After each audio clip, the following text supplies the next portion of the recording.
नमस्कार, आप देख रहे हैं द फैक्ट इंडिया और मैं हूं आपके साथ राहुल। राजस्थान में लोकसभा चुनाव संपन्न हो गए हैं और अब प्रदेश कांग्रेसी नेताओं को दूसरे राज्यों का जिम्मा दिया है। राज्यों के कांग्रेसी नेताओं को दूसरे राज्यों में विजय दिलाने के लिए कई सारी जिम्मेदारी अब संभाली गई है।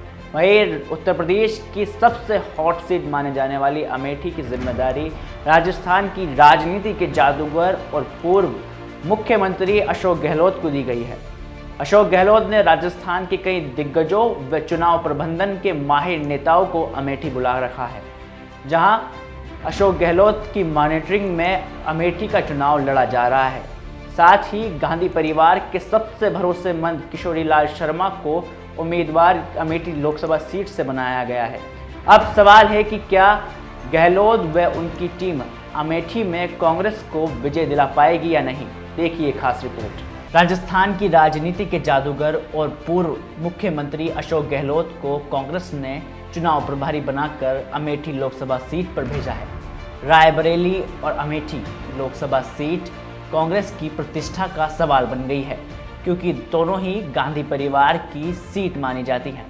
पिछली बार राहुल गांधी अमेठी लोकसभा सीट पर स्मृति ईरानी से हार गए थे, लेकिन इस बार अमेठी से राहुल गांधी तो नहीं लड़ रहे हैं, लेकिन गांधी परिवार ने अपने सबसे भरोसेमंद किशोरीलाल शर्मा को यहां से उम्मीदवार बनाया है।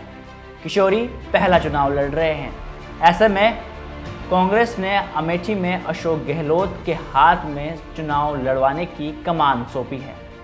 अमेठी की रणनीति की बात करें, जिससे पहले आपको थोड़ा पीछे ले चलते हैं। साल 2017 में जब गुजरात में राज्यसभा चुनाव हो रहे थे, तब सियासी ड्रामे के बीच कांग्रेस के थिंक टैंक अहमद पटेल चुनाव हारने की कगार पर पहुंच ही गए थे। तभी गांधी परिवार ने राजनीति के जादूगर अशोक गहलोत को गुजरात भेजा। गुजरात में अशोक गहलोत ने ऐसी कमान संभाली कि अहमद पटेल को जीत दिला दी। अहमद पटेल की जीत का सेहरा अशोक गहलोत के सिर पर बांधा गया। अब साल 2024 के लोकसभा चुनाव में अमेठी पर पार्टी की साख दांव पर है और पार्टी के आदेश पर ही अशोक गहलोत अमेठी में डेरा डाले हुए हैं और अपने राजनीति के जीवन के अनुभवों के साथ यहां पर पूरी ताकत झोंकते हुए नजर आ रहे हैं। अमेठी में वैसे तो 5 विधानसभाएं आती हैं, लेकिन अशोक गहलोत ने पूरे लोकसभा क्षेत्र के 17 ब्लॉक में बांट दिए हैं।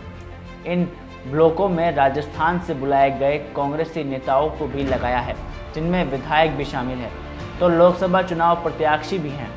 मिली जानकारी के अनुसार चुनाव प्रबंधन से जुड़े नेताओं को भी यहां बुलाया गया है। अमेठी व उत्तर प्रदेश की कांग्रेस नेताओं के साथ साथ राजस्थान के कांग्रेसी नेता भी अमेठी को फतेह करने के लिए जुट चुके हैं।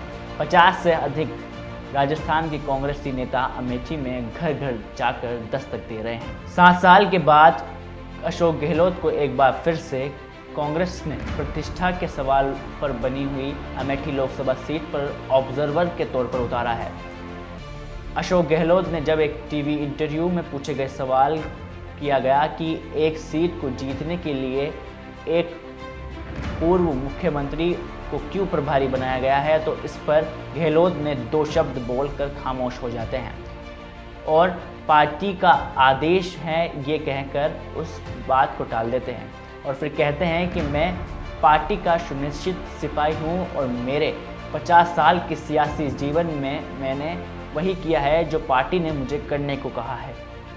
अशोक गहलोत के बारे में ये बात बहुत आम है कि उनकी आलाकमान से अपनी वफादारी और मुश्किल वक्त में कांग्रेस कमान हाथ में लेकर चलने वाली ताकत के चलते गहलोत पार्टी में आज भी प्रासंगिक बने हुए हैं।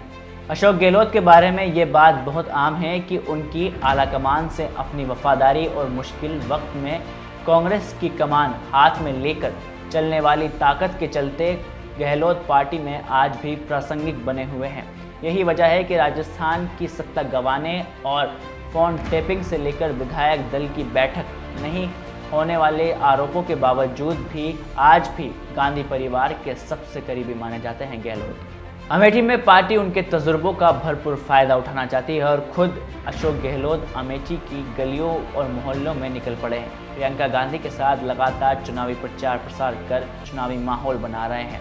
हर शाम सभी को जिम्मेदारी देते हैं और एक बैठक लेते हैं।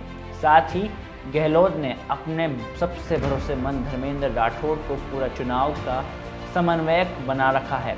राठौड़ एक ब्लॉक की विशेष जिम्मेदारी भी संभाल रखे हैं। अमेठी के पास रायबरेली से खुद राहुल गांधी चुनाव लड़ रहे हैं। क्योंकि राहुल गांधी मैदान में हैं, इसलिए अमेठी के बजाय रायबरेली का चुनाव कांग्रेस के लिए आसान है। चुनौती तो अमेठी में भी है। कांग्रेस ने नया चेहरा उतारा है और गहलोत को इसका जिम्मा दिया है। साथ ही केंद्रीय गृह मंत्री स्मृति ईरानी को हराने के लिए एक बड़ा टास्क गहलोत के लिए है।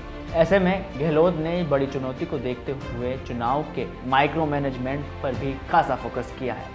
अब ये तो आने वाले नतीजे ही बताएंगे कि क्या जादूगर का जादू क्या अमेठी की सीट पर भी सर चढ़कर बोलेगा। तब तक के लिए देखते रहें द फैक्ट इंडिया।